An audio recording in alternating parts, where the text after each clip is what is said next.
Greetings, my Rantians. Hope you all are doing well today, and welcome to another tier list using Tier Maker. Today, we're going to be discussing the different NPC traders of Anno 1800's various regions.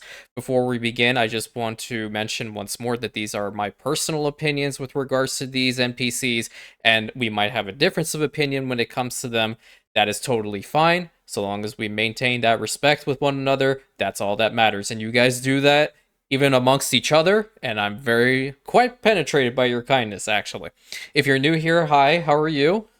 These tier lists actually get a lot of traffic, which I'm very happy about.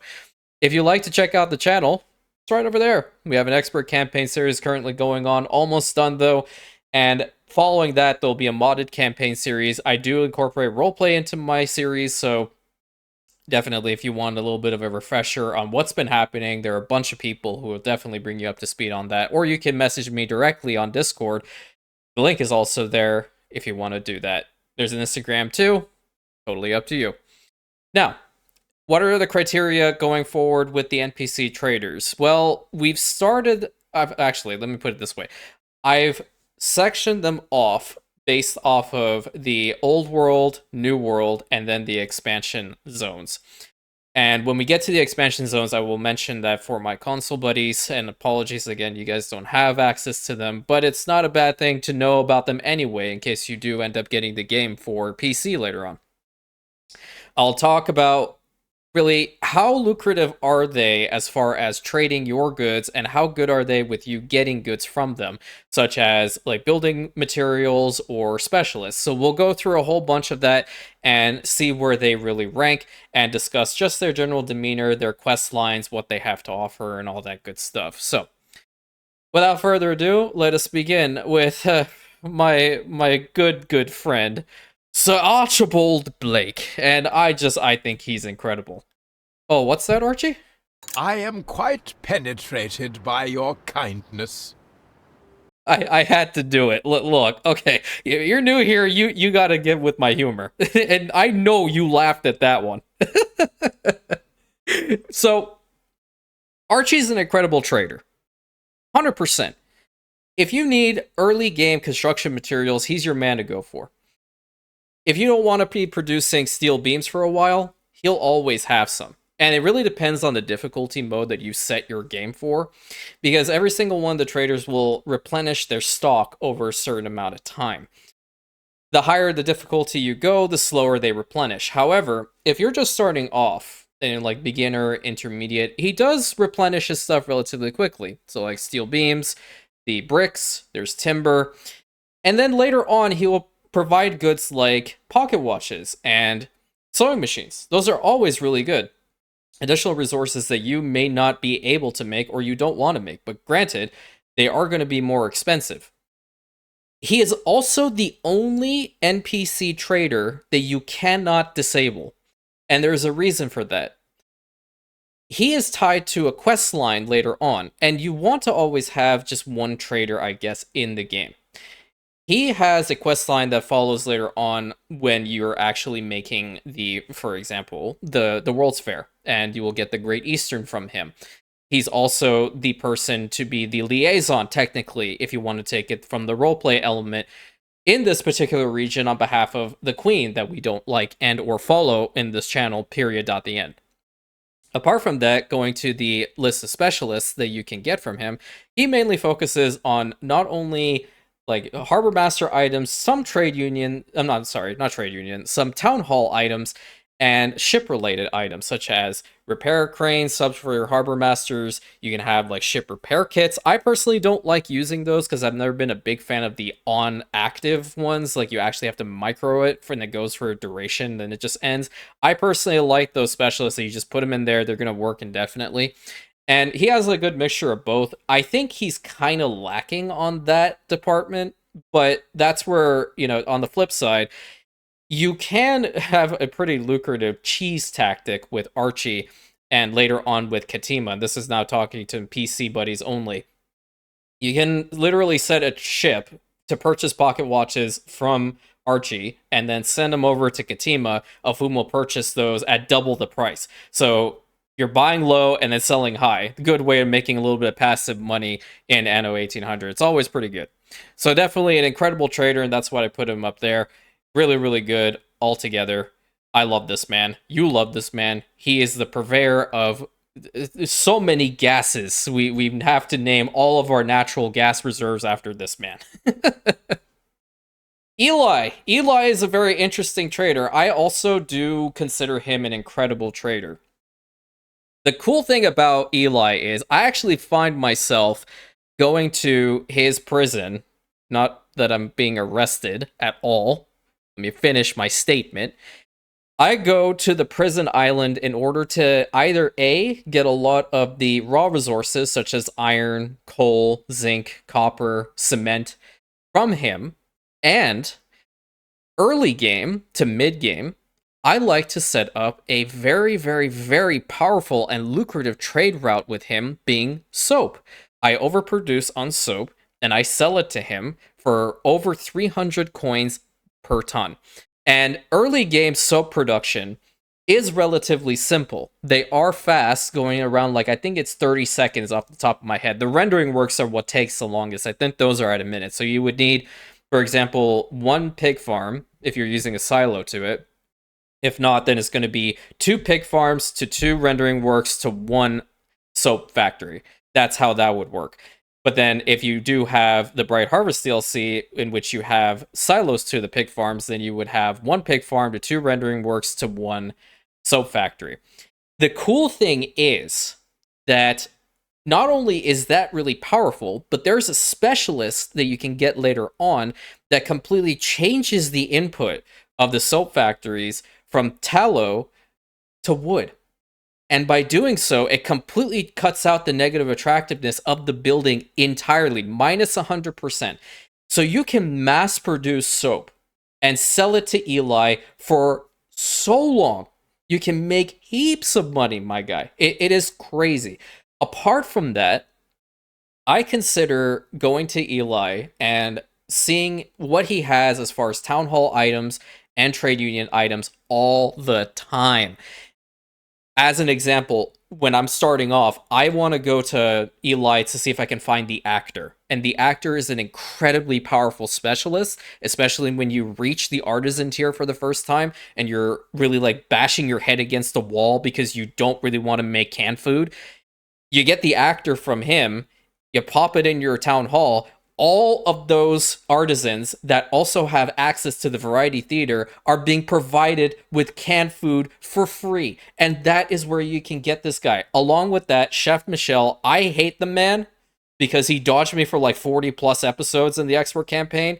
But I must admit, you also get really good specialists like Chef Michel from him. So he is absolutely vital for a really, really good specializing and optimizing campaign. Do note though, you can disable him, as I mentioned earlier. And if you choose to disable him, then Archie is going to be the guy that you're going to sell all your stuff to. But the thing about Archie is, I know I'm doubling back a little bit, the only thing that Archie would really want to purchase from you is coal. And he doesn't buy it for a lot. I think it's like 32 coins. That being said, every single one of the NPC traders will purchase anything from you. Anything and everything. The prices vary, so if you're ever curious, you can go ahead and see what they potentially have for you.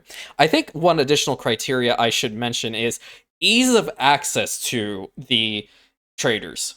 That's definitely going to be important. Let's also incorporate that. Excuse me about that one. Madam Kahina, I believe that she is a good... Well, no, I think I'll put her in great. She's a great trader. And the reason why I was on the fence about this is Madam Kahina, for me, is probably the NPC in the old world that I tend to visit the least. Not for the fact that she doesn't have good items, more so for the fact that I just don't care to... At that point, I try to actually use the expeditions in order to get the items that she could give me, for example. Or, again, talking to my PC friends, I have Land of the Lions, so Research Institute is going to far trump whatever the heck she can give me, right? That being said, one thing that Madam Kahina does very well is you can get better quality seeds from her. And what those seeds essentially allow you to do is, let's say for all intents and purposes, you have an island that is producing hops. It has hop fertility, it has grain fertility, it has saltpeter, and put another one on, red pepper, okay? But you're missing one, and you want that island to be your actual farmland. It's missing grapes. You can go ahead and purchase grape seeds from Madame Kahina. You put those into a trade union, and every single location around the radius of that particular trade union will have the fertility for grapes. That is really powerful. And the cool thing about this is you can get all the way up to the epic level of hybrid grapevines, for example. And those increase the productivity because they're just so good of your vineyards. And that really makes it powerful. Along with specialists, she also provides cultural related items. For example, plants, stuff for your museums, and obviously for the botanical gardens. Are those really that important? It can be, it cannot. It really depends. If you're trying to go to like complete some of the sets, okay, perfect. You should definitely go and talk to her as much as you can. But I just personally find that the items that she's providing are not really that high end, and I can get them a lot better elsewhere. And for anything else, that is really where she, excels. Another place that she does excel in, and what a lot of people tend to sleep on, is the fact that she will purchase a lot of fur coats at a very, very good price. And when I'm talking very, very good price, I'm talking over 900 coins per ton. Now, we need to discuss that for a second, because fur coats, if you recall, is difficult in and of itself to just get started. What do you need to get started with fur coats? Well, you need cotton fabric that comes from the New World. So you need to make sure that your New World transports are actually capable of bringing over cotton fabric at a relatively good rate, right? That's step number one. And that, in order to set that up, you definitely need to have some time in the New World. The other end of this is to have hunting cabins for fur. Furs can and cannot be annoying to set up for some people. For me, I just personally am not a big fan of them. I do understand, like, you can put a lot of really good specialists to hunting cabins to make them very, very powerful. And I mean, like, for example, there's one guy that every couple cycles, you actually get some beef out of that, and that really helps you out, for example, in order to send it over to, I don't know, let's say you have an industrial island, and you get some stuff there for, like, goulash, if you're still making the goulash with artisanal kitchens. But what I will tell you, at that point, it's really not lucrative enough of a good to sell to Madame Kahina. That is where I was kind of like on the cusp of saying between good and great, because I try to look for multiple different angles going to these particular traders, and if there's some decent return, then they become better in my mind. The thing is, though, that later on you can change the inputs of the stuff that you need for those particular items in a fur coat factory completely. And I mean completely cutting out cotton fabric and furs in favor of iron and wool. Is that thing actually, comfortable to wear? More than likely not. But is it better than killing a whole bunch of little defenseless animals to make fur coats for these horrid artisans plus? Absolutely. That being said, because of the ease of access to those particular goods, you can start mass producing on fur coats at that point. They're cheap imitations, if you want my honest opinion. And I said that in air quotes. I was doing the air quote thingy over here. You didn't see it, but I was doing 100%. And then you can sell them to Madame Kahina like no tomorrow. And because they're right there, you couple electricity to them, plus some really good trade union items in there, dude, you can be making like a fur coat less than 10 seconds. It's that good. It's that good. It's that powerful. If you constantly have the goods sending to that location, you will make an absolute killing. And I honestly consider it a passive moneymaker, because while you can export it to your islands, it's helping out with population. But if you're making a crazy amount of it, I'm talking about over 100 per minute, which is possible. I actually got it up to like 300 once. You can start selling it to her like no tomorrow. Set up an island and sell it to her constantly. You'll never go bankrupt. So all around great trader, I believe, is a really good spot for her. Anne Harlow, this is where we're going to bring the criteria into play. Anne Harlow, you start off at war with her. And again, you can disable Madame Kahina, and you can also disable Anne. I do consider her a good trader. Why am I putting her at this stage? Well, you have to put in a lot of time. It's not work, it's time in order to build reputation with her and for her not to want to kill you and to have trade rights with you. At that point in the game, you're talking somewhere around like you're in investors or you're engineers getting into investors. It really depends because what you need to do is when you start off the game, if you have both of the pirates in your session, you need to essentially start having some ceasefires with them. Every time you negotiate a ceasefire, you gain some reputation with them, and they will ask for money. Gradually, over time, their payments are going to get less and less. This is also why I'm saying that the amount of work and time devoted into actually getting them to a point of becoming a decent trader is difficult. That being said, when you actually are able to form trade rights with Anne, you should 150% do it. The only factor that's actually holding her back from being a great trader is the time requirement. Apart from that, for example, Anne will purchase so much beer from you for over 1,000, of whom 1,000 per ton, mind you, which is better than Madame Kahina at that point. And you want the best possible ship items, she has them. You can, like, a channel subscriber, Torup, literally gave me a list way back. And I know I talked about this in the previous episode as well, or video of tier list before. All of the specialists, for example, the Hans gun, Vice Admiral Romanov, Vice Almirante Picante, I believe that's his name. All of them come from Anne.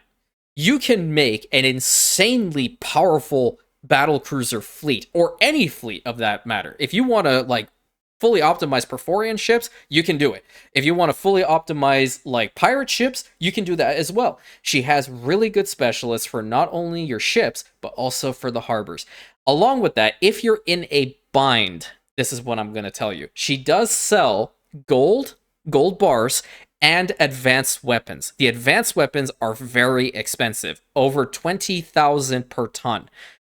Only if it's your last resort and you're like constantly at war, you don't have enough time for your advanced weapon factories to actually get anything from, process enough of them to make more ships to churn them out.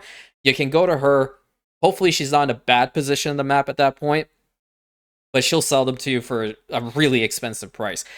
On the flip side, though, another area that Anne is very, very, very good in is she can sell you the secret ships of the game. That is really cool. And we're talking Perforian ships, like the monitors, the warships, the battle cruisers, the extravaganza steamers from time to time. I actually, recently, when I was working on the guide series, not even kidding, 2 extravaganza steamers in her harbor area. Just outright. Purchase them both. You can also get the pirate ship variants from there. She has an interesting quest line about her as well. And the more you spend at her harbor, naturally, it'll build reputation with her. And as another example, in the expert campaign, she's remained as a part of our whole system going over there. 91 influence with her. We don't need to kill her off because she doesn't hate us and we don't hate her. Another cool thing with the NPCs are, especially when it comes to Anne, they will actually give you money if you have decent reputation with them. So, like, at random, Anne might give you around 70,000 coins. Just out of nowhere. She'll be like, this is an exception. I can't really do her voice. That was like a half-ass attempt at trying to. But that's something that she will do. And that's, honestly, a nice little breath of fresh air. That you know that, hey, I'm friendly with this person. I like them. They like me. We have a good relationship going, and do know if you maintain, for example, a beer route to her, you'll more than likely always have her as a trade partner because she'll value the trade and get some reputation out of it. Is it going to pop up every single time your ship trades with her? No, I'm more than certain that there's a background timer, so definitely bear that in mind. Moving on to the New World now, we're going to start off with Isabel Sarmento. And Isabel, I again put in between here, but I truthfully put her at Oh, I think I'll put her at good. Yeah, she's a good trader. The reason why she's a good trader is if when you're working in the new world, more than likely when you start off. Actually, you know what? No, I'm put it here. I'll put her as a great trader. I'll explain my reasoning. When you actually arrive in the new world, she will immediately, the moment you find her, provide you with a free clipper with construction materials in it. That's really powerful. She is another NPC that you can disable, of course, if you choose to do so. But the thing about it is, having her in the new world to provide you with, good specialists for all around your town halls, your trade unions, your harbor master peers, all that, along with seeds. Yeah. So actually, you know what? I'm putting her in front of Madame Kahina. She is better in that regard. She has pretty much an all-rounder. As far as goods are concerned, she has some raw resources, some like refined stuff. For example, she will have later on aluminum profiles for you to purchase. She'll have cacao beans. She'll have, I believe she has plantains. I know she has cotton fabric, so you can always just purchase it from her as well if you don't choose to make it at that point. Along with that, she will purchase weapons, not advanced weapons. She will purchase advanced weapons, obviously, but on her actual, chart, when you go and you visit her at her harbor, she will actually purchase weapons they use to make like your ships of the line, your frigates, for over 900 per piece. And that is a very good passive moneymaker again. If you are in a position that you are able to actually keep this going for a long time, then yes, I definitely recommend doing so. But the thing is that you have to ship those from the old world over to the new world. That is the only thing that kind of causes a little bit of lag to happen, because your ships have to travel across open water, and then depending on the position of her island in that location, you really have to determine, is this a lucrative idea or not? Here's what I would suggest. Until you actually get reputation with Anne and Madame Kahina, to the point that you're able to make a whole bunch of fur coats easily and provide it to Madame Kahina, then I would recommend you like kind of mass producing on some weapons and then shipping them over there in order for her to purchase them. Because you'll make a decent killing on that. And really, early game, what I've come to understand about Anno 1800 is you really want to try to supplement your stuff, supplement your resources and your balance until you're at a point that you are significantly making so much money that you don't necessarily need to 100% rely on your trade routes. All you can get, those are going to enhance it, obviously, but your taxes and all those things are definitely going to take the forefront when you get to that point. That's what the beauty of investors are. They pay a lot of money for the most basic of stuff that you can make, and they are simple to make. Truth be told, it really depends on how you perceive them and how you go about actually putting this building on this island and how do you ship it over to this island, or you can do it all in one. I think along with that, the fact that she also has the very good seeds to also, help out with the fact like maybe an island has everything besides corn. You definitely need corn there. You can go and purchase some corn seeds from Isabel. If you need pearl abundance for jewelry later on, because fun fact, you can actually cut the pearls out of jewelry as well later. If you want to have pearls on the island, but you don't, harbor master, boom, put it in your harbor area or free harbor area, go to her, get some pearls, and take it over there. She's a good all-rounder. So definitely a great trader that I would definitely recommend that you talk to a decent amount. I tend to kind of ignore her after a certain point. Her quest line, interesting, not interesting. Like the stuff that she can give you it can be lackluster. She's been trying to sell me this rickety ass old crane for like, I don't know, 30 damn episodes now, and I don't want it. I just don't want it. I'm way past that point. Give me the legendary cranes, dude. That's what I want. Jean Lafortune. I don't like him. Like, I have to be very, very, very frank with this. I tend to never, ever, ever go to him because he shares the same loot pool as Anne, and this might, this might be a hot take, okay? I will do my best to be cordial with him, but the problem is that I feel his character is more volatile than Anne's, and that's saying something. For some reason, over time, in the expert campaign, he just decided that the way that we were going about things was bad. Everything we were doing was bad. I had trade rights with him, even to the point of getting near an alliance with him, non-aggressions, all those things, and then boom, go straight down. Here's the thing, though. While he does share a significant loot pool with Anne to a point, they have their own individual, but the items you can also get from both ends. Really, you're going to be finding yourself going towards Anne a lot more than Jean. And that is just because of their proximity to your main capital islands. The thing about it is, like, he'll purchase beer again, but do you really want to ship beer all the way over to frickin'... You know what, I'll put him in somewhat okay. I think that's probably better. You can have a little bit of value from him. It's just not a lot. If you're overproducing on stuff in the New World, yeah, you can sell it to him. That's great. But for the most part, you're going to be focusing with Anne. They have... Like, he can also sell you some ships. But I personally believe that Anne does a much better job of commandeering like every sort of ship variant in this game than Jean does. That's just a personal thing. On the flip side, I do kind of tend to like his little island alcove a little bit better than Anne's. Don't tell her, obviously. I just like the fact that it's a whole bunch of little islands. It's pretty. But you're not looking at the beautification side of things. You're looking at it as, how can this NPC help me? And he can. He can purchase some stuff from you. He can sell some stuff to you. It's just, I tend to just ignore him.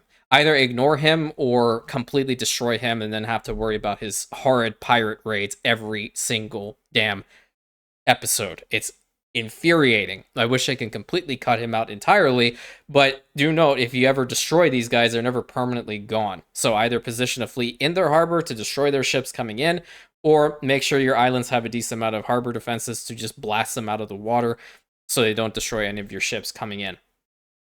Trying to think if there's anything else with regards to Jean. Yeah, there's not much. Like, I think he has an interesting quest line. Again, I personally like Anne's a little bit better. He's just that one NPC I tend to just forget. You know, that's just the issue he has. Now, you might be... Okay, let me actually go ahead and stop right here. This is, from this point on, we're going to be talking about the DLC type traders that come from the different regions. So you'll notice that we have two old Nates here, and that is because there's an old Nate in the Passage DLC, and there's an old Nate in the Sunken Treasures DLC. Let me go ahead and start off with the old Nate from the Sunken Treasures DLC. I actually do consider him to be a great trader. He does have a lot of interesting items for sale, and the cool thing about this is that you can have crafting mechanic with him. Now, in Sunken Treasures, there is a cheese tactic that I don't know if you guys know about. I know it's been mentioned before, and now, you know, obviously, I'm getting into this way, way later, you know, than most of my, you know, colleagues that also put Anno 1800 videos out and have pretty much data mined this game to high hell. But it's always good to have a little bit of a reminder, right? The cool thing with the Sunken Treasures version of Old Nate is, regarding the crafting system, you can actually, in your harbor areas of every single area in Cape Trelawney, set a buy order for the basic, medium, and perfect scrap, or whatever the heck they're called. And he will legitimately go to every single island and passively trade that to you. So while you also do get the diving bell from him as part of the quest line, and that is pretty good. That adds in a whole different mechanic to the game, which is pretty fun. I won't deny that. You can get some pretty good specialists in there, and the rarity of the stuff that you actually acquire from your diving bell will be a lot better. Trading with him as through, it's called transmutation or transmuting. There are some really, really, really powerful items, and definitely not a trader to sleep on, absolutely. The scrap mechanic, I don't think they intended for you to actually go ahead and be able to cheese it in the way that you can, but definitely you can do it. And for example, every single one of my islands there in the expert campaign are now maxed out on the first two. And, you know, the perfect, I think it's perfect scrap, or it's great scrap. It's the best one. It's the blue one. That's not full up, because again, it depends on timing and when he'll trade it to you. And he doesn't trade the perfect one. I'm just going to say it's perfect all the time. He'll give you the basic scrap all the time, but not the other higher end one. That's more difficult to actually get from him. The real way you get scrap is through diving bell. And you get scrap every time you do a successful location dive and all that stuff. So definitely a great trader, a lot of really cool stuff to transmute. Highly recommend that you would go and visit him if you're actually working a lot in the region, and has items that can be used all over. Going into the passage one, I actually consider this one to be a mixture between good and great. So what I'm going to do is I'm going to put it at the beginning of good, and it's technically on the cusp of being great. And the only reason why I say this is the way that you get the scrap mechanic actually working in that DLC. This is where it is another hot take of mine. I'll start it off by saying that. First of all, you can't cheese the scrap mechanic in the passage at all. And while I do appreciate the region, I at the same time understand the significance behind the passage, and I'm not like completely dumpstering the passage DLC. I actually like it. It's not the highest on my tier list from before, but I don't dislike it. What I do dislike about it is the amount of expedition scrap you actually do need in order to transmute stuff here. It is very high. It like borderline like, are you insane right now? Because the way to actually get expedition scrap is twofold. One, either one of your explorers will come up with a random quest and be like, hey, there's an expedition that happened in this general location, and I need you to go get it for me. And you'll be like, okay. So you send your airship into the fog of war, which is in the top left-hand corner of the map, and you start searching around. It'll eventually tell you because it has a little arrow, so you can always just like pan the camera downward and you'll be able to see it. Because remember, that fog of war always regenerates. It doesn't fully go away. Mods help with that. So if you do want to definitely, explore that option, you definitely can. But apart from that, the only other way to get expedition scrap is to endlessly search through that fog of war expanse. And personally, I don't really like that. I know there might be other ways of getting expedition scrap, but for example, in order to get one of the really, really important drills, or yeah, I think it's a drill, in order to get the natural gas mines actually working very, very well, you need about 100. And if you don't have a mod actually helping you with getting more expedition scrap every time you find one, you're kind of looking at around like 3, 4, maybe 5 expedition scrap per the one that you find, and they're few and far between up there. You're gonna have to constantly click and listen to your airship be like, okay, moving, okay, doing this, okay, going there. So it can drive you mad. Either turn off the volume for sound effects, or just try to get a mod. That's the only time I've mentioned just do that. It drastically helps. Apart from that, this is where he actually gets on the cusp of being great. The items that you can transmute from Old Nate up here in the passage are very powerful. Very powerful indeed. For example, one of them being a kettle. I don't remember it off the top of my head. There's just so many items in this game that I just don't remember every single one of their names. Truth be told, I need to actually have a list of every single name and all the items in here so I can just read off of it. Like if you guys ever used to play RuneScape back in the day, you would go on Rune HQ and you would look up the guides and whatnot for every single one of the quests. Yeah, that's kind of something that I need to have now. I used to print those things out, man. I used to print them out and follow them to the letter.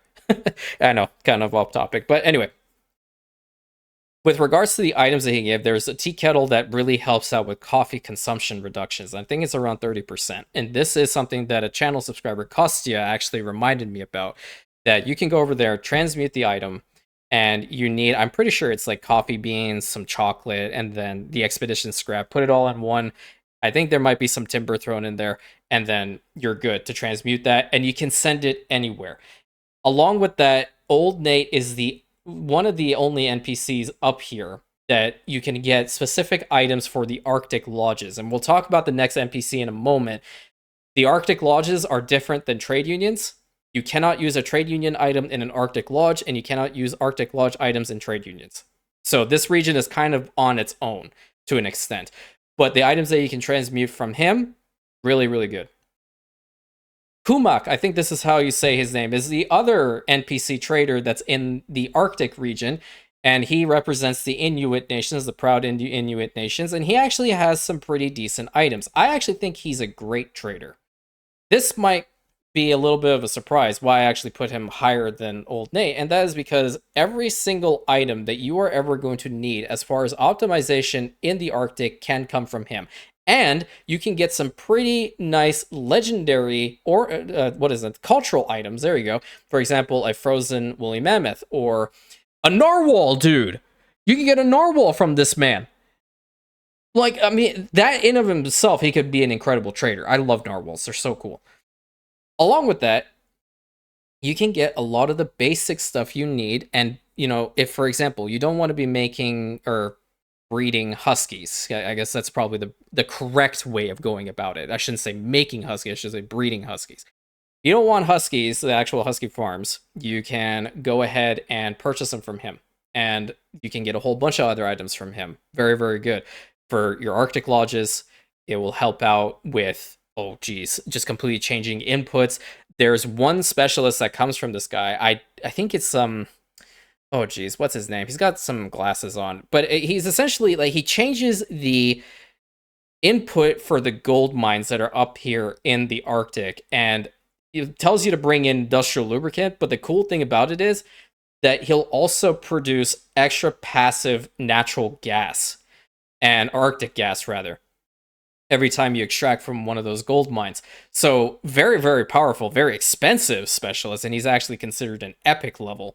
And you tie him in with a music box. See, I remember that one from Old Nate, which you can transmute. Those two items work very well for the Arctic gold mines, which in the game, it does say that they're better. And I haven't really tested this to see on like lower difficulties if there are more gold mines in the Arctic or not. But from what I can tell now, the New World gold mines are a little bit better just by sheer optimization alone. New World Rising changed the game a lot. So you can pretty much put electricity in the New World now, and those gold mines can be electrified and they go a lot faster, along with producing a little bit passive oil here and there if you get Von Masching in there, one of the specialists that you can get that's a legendary. But going back to Qumaq, he is definitely a pretty good trader. You can sell some of the excess stuff to him that you don't want, and you know, he's just a reliable guy. He's got pretty much everything you need for that area. There are just certain specialists that he will not have that you need to, for example, the lady or the guy that provides you with the Arctic reports. That's somebody that I haven't seen from him, and I've gone through a couple playthroughs of not being able to see that particular person.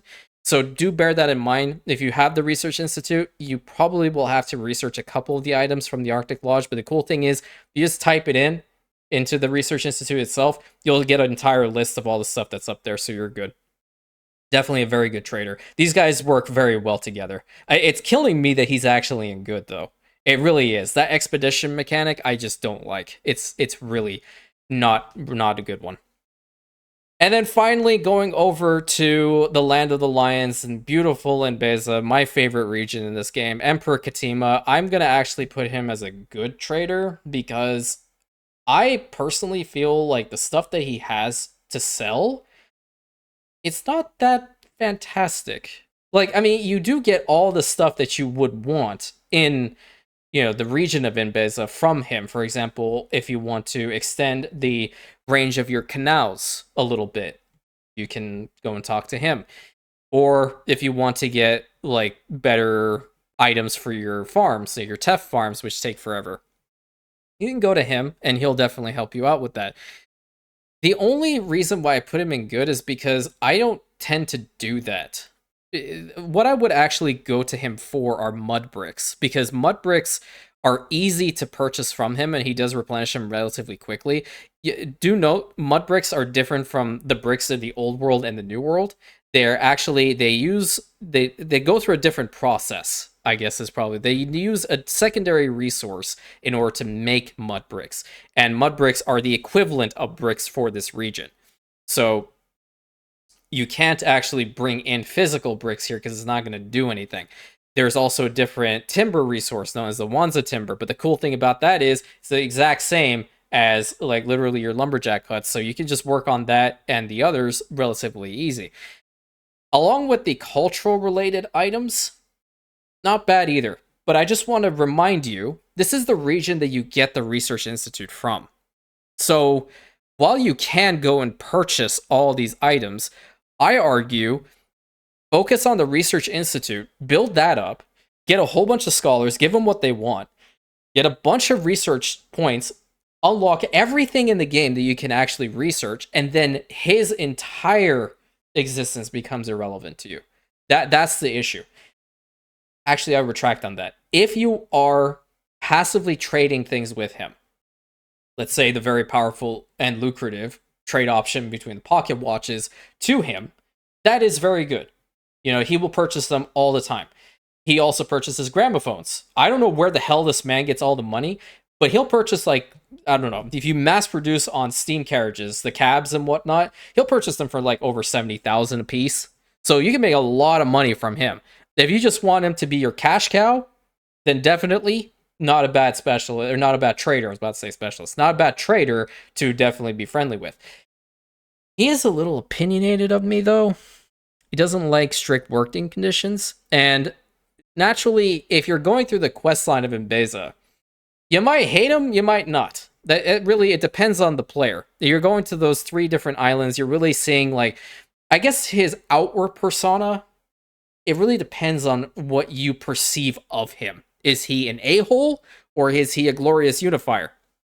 Should he... Because, like, for example, there is one time, I think it's with Wahadesha. Yeah, that's the island I typically tend to go to first.